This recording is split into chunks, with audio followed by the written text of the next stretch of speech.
Selamat datang kembali di The Deep Dive.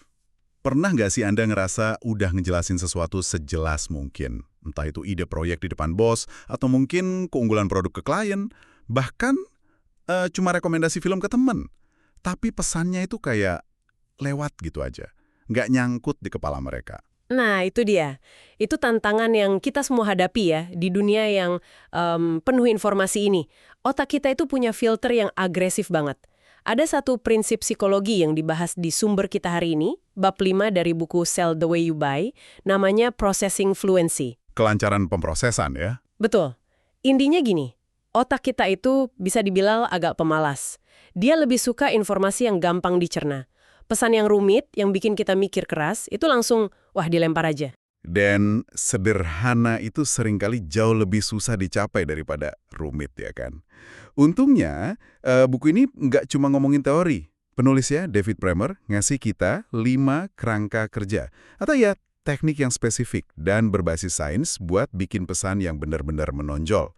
Jadi, hari ini kita bakal bedah kelimanya. Khusus untuk Anda, supaya pesan Anda kali ini beneran meresap. Mari kita mulai dengan yang pertama. Oke, teknik pertama ini, jujur aja, judulnya kedengaran agak agresif ya. Ciptakan musuh. Pikiran saya langsung, wah ini maksudnya kita harus menyerang kompetitor gitu. Pertanyaan bagus, dan itu kesalahpahaman yang umum banget loh. Buku ini negasin, ini bukan soal menjelek-jelekan pesaing. Justru itu strategi yang lemah. Musuh di sini, itu lebih ke sebuah konsep, bisa jadi status quo, sebuah proses yang udah kuno, atau sebuah rasa frustrasi yang dirasain bareng sama audiens Anda. Oke. Jadi dengan mendefinisikan apa yang kita lawan, kita otomatis memperjelas apa yang kita perjuangkan. Tepat sekali. Jadi ini lebih ke membangun narasi kita versus mereka, tapi merekanya bukan. Betul, bukan orang atau perusahaan lain. Ini kuat banget secara psikologis. Manusia itu kan secara alami suka sama konflik dan cerita. Nah, waktu Anda memposisikan ide Anda sebagai solusi untuk melawan musuh bersama ini, audiens target Anda itu langsung ngerasa jadi bagian dari sebuah gerakan. Jadi ada ikatan emosional instan gitu ya. Persis. Saya suka contoh yang di buku ini, tentang Trunk Club. Saya nggak pernah kepikiran loh, musuh mereka itu bukan toko baju lain. Musuh mereka adalah pengalaman berbelanja itu sendiri buat para pria yang benci belanja. Jadi mereka melawan kerumitan, buang-buang waktu, pesan mereka jadi tajam banget. Pria ingin berpakaian bagus, tapi mereka benci berbelanja. Jenius! Langsung kena kan? Dan itu otomatis menyaring audiens. Pria yang hobi belanja, ya mungkin nggak akan tertarik. Dan nggak apa-apa. Contoh lain yang lebih korporat itu Ripple, platform umpan balik karyawan. Musuh yang mereka pilih itu, cerdas banget. Apa tuh? Penilaian kinerja tahunan atau annual performance review. Oh, ya ampun, semua orang benci itu. Proses yang kaku, bikin cemas, dan seringkali rasanya nggak adil. Nah, itu dia. Itu musuh yang sempurna. Dengan memposisikan diri sebagai lawan dari proses usang itu, Ripple jadi nggak perlu lagi capek-capek jelasin fitur software mereka. Mereka cukup bilang, kami ini cara baru buat kasih umpan balik yang bukan penilaian tahunan yang kaku itu. Para pimpinan HR yang progresif pasti langsung noleh. Jadi, kuncinya buat Anda yang dengerin adalah bertanya, proses kuno apa, atau pemborosan apa, perasaan negatif apa yang coba diselesaikan oleh ide Anda. Itulah musuh yang bisa dipakai. Ini kayak membangun cerita ya. Tapi gimana kalau kita nggak punya waktu buat cerita panjang? Ada cara buat nunjukin nilai kita dalam sekejap nggak? Nah, pertanyaan itu pas banget membawa kita ke teknik kedua. Namanya penjajaran atau juxtaposition. Intinya adalah kekuatan kontras. Coba bayangin, Anda lihat dua foto kutub utara, satu dari tahun 1980, satu lagi dari 2012, ditaruh sebelahan. Oh iya. Nggak perlu penjelasan panjang, dampaknya langsung kerasa. Betul, karena otak kita itu dirancang untuk memperhatikan perbedaan. Kayak gambar sebelum dan sesudah di iklan-iklan itu. Iklan diet atau renovasi rumah ya? Dini sebagai prinsip kontras. Menunjukkan dunia dengan solusi kami versus tanpa solusi kami. Itu cara yang sangat efektif. Kontras itu menciptakan kejelasan. Di buku ini ada satu contoh yang menurut saya cerdas banget. Soal papan tanda yang minta pemilik anjing bersihin kotoran hewannya. Papan tanda pertama tulisannya standar aja. tolong bersihkan kotoran hewan peliharaan Anda. Sopan tapi gampang diabaikan. Benar. Tapi papan tanda kedua, mereka nambahin 2 elemen. Gambar anak kecil dan kalimat anak-anak bermain di sini. Apa yang terjadi di otak kita coba? Papan itu secara cerdas menjajarkan 2 hal. Tindakan sepele membersihin kotoran dengan konsep yang jauh lebih besar dan emosional, keselamatan anak-anak. Wah, itu kena banget. Kontras antara kotoran yang, jorok dengan anak-anak yang polos lagi main. Rasanya jadi punya tanggung jawab moral yang lebih besar. Yang menarik tuh gimana teknik ini bisa digabung ya, kalau kita balik ke contoh Ripple tadi. Anda bisa lihat dengan jelas, slogan mereka kan, orang-orang suka umpan balik, tetapi mereka benci penilaian kinerja. Dalam satu kalimat itu, mereka pakai 2 teknik sekaligus. Oh iya ya, polarisasi. Betul. Polarisasi dengan menetapkan penilaian kinerja sebagai musuh. Dan penjajaran, suka versus benci. Persis. Sangat efisien dan sangat kuat. Oke, jadi kita bisa nunjukin kontras atau bangun narasi. Tapi gimana kalau kita mau audiens yang bekerja, bukan kita? Maksud saya, gimana caranya biar mereka sendiri yang sampai pada kesimpulan yang kita mau? Nah, itu inti dari teknik ketiga, mengajukan pertanyaan provokatif. Gini, saat kita dengar sebuah pernyataan, kita bisa milih buat setuju atau enggak. Sikap kita bisa pasif.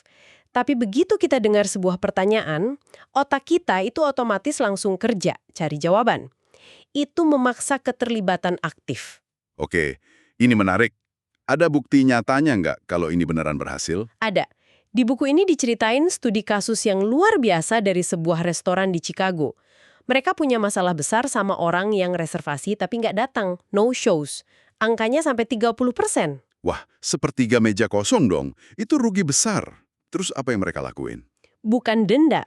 Mereka cuma mengubah 1 kalimat yang diucapin resepsionis waktu terima telepon. Awalnya resepsionis bilang, tolong telepon jika Anda batal datang. Itu kan sebuah pernyataan. Permintaan. Mereka mengubahnya jadi sebuah pertanyaan. Apakah Anda bersedia menelpon jika batal datang? Tunggu. Cuma itu? Cuma diubah jadi pertanyaan? Hasilnya gimana? Angka no-show turun drastis dari 30% jadi 10%. Wow! Itu rasanya terlalu simpel buat jadi kenyataan. Kok bisa? Apa penjelasan psikologisnya? Penjelasannya itu prinsip konsistensi. Waktu pelanggan jawab ya untuk pertanyaan itu dan hampir semua orang pasti jawab ya, mereka itu membuat sebuah komitmen internal kecil. Kita sebagai manusia kan punya dorongan kuat untuk konsisten dengan apa yang udah kita katakan.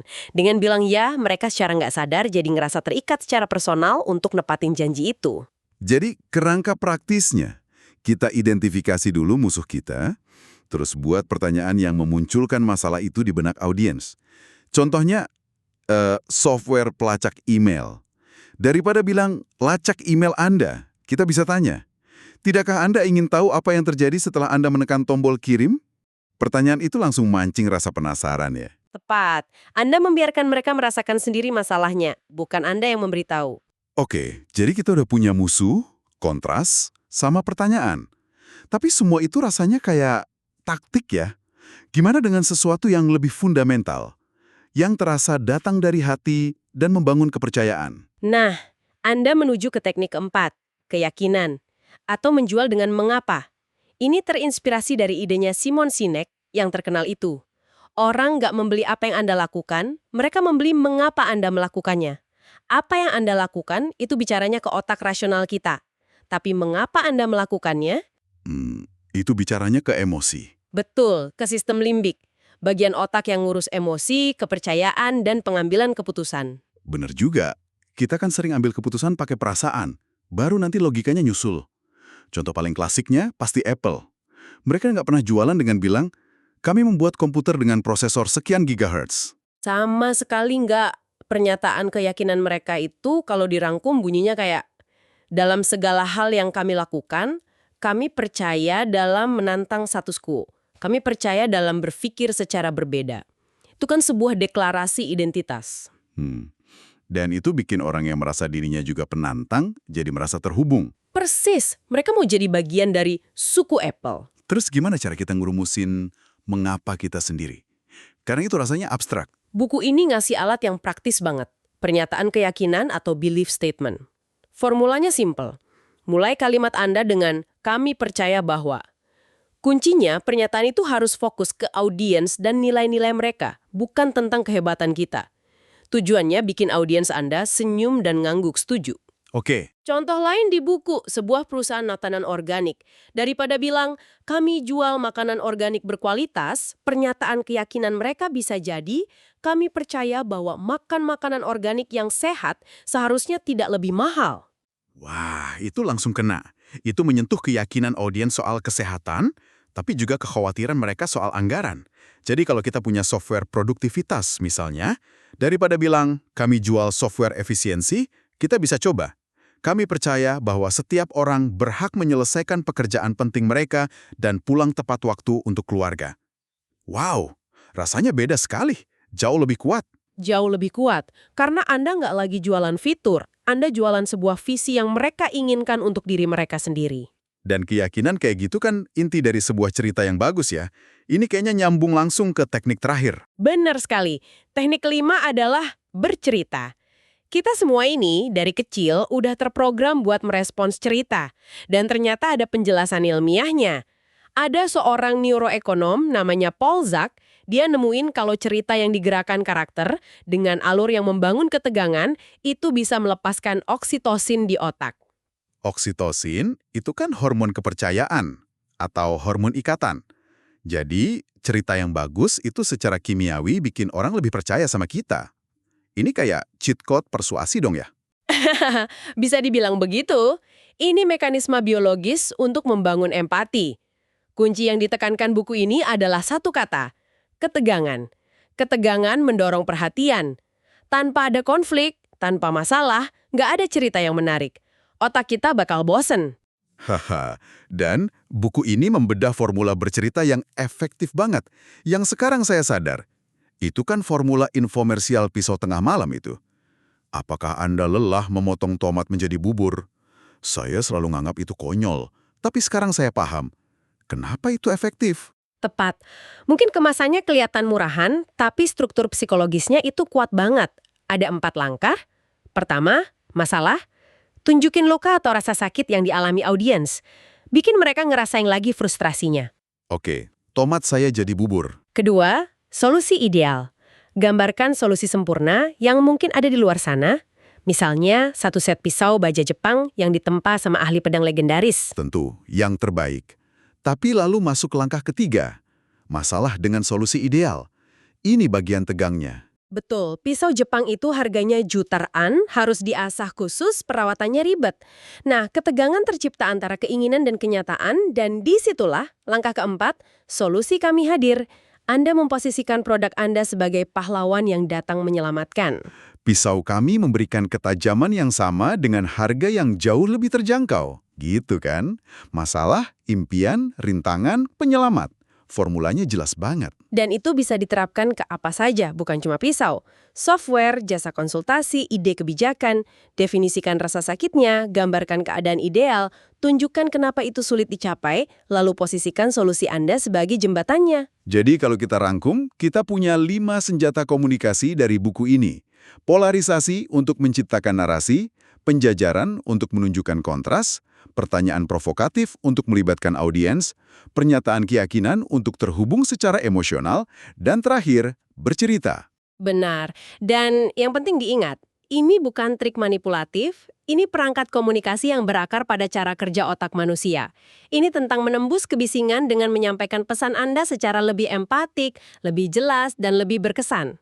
Yang paling menarik buat saya dari obrolan kita hari ini adalah gimana semua teknik ini tuh nggak berdiri sendiri. Mereka bisa saling nguatin. Contoh Rappel tadi kan, mereka gabungin polarisasi dan penjajaran dalam satu pesan singkat. Ini bukan soal milih satu, tapi merangkainya. Tepat sekali. Kombinasi yang cerdas itu dampaknya bisa berlipat ganda. Dan itu membawa kami ke pemikiran penutup untuk Anda. Buku ini mengoroti 5 teknik yang kuat. Tapi setelah mendengar pembahasan ini, coba pikirkan pesan penting yang ingin Anda sampaikan.